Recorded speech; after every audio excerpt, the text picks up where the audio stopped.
Ada temen gue, dia kalau bawa motor itu nggak bisa pelan, selalu aja pengen ngebut ngebut ngebut.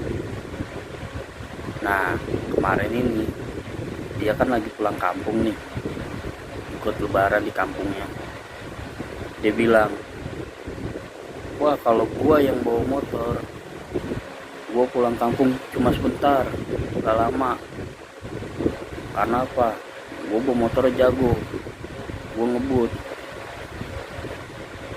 Nah, gua sebagai teman yang baik, gua ngasih tau lah ke dia, nasihatin, bro, lu jangan kayak gitu, tetap lu harus hati-hati dalam bawa kendaraan, karena nyawa itu nggak ada serepnya.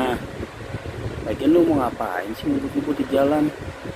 Emangnya tuh jalan lu kira sirkuit?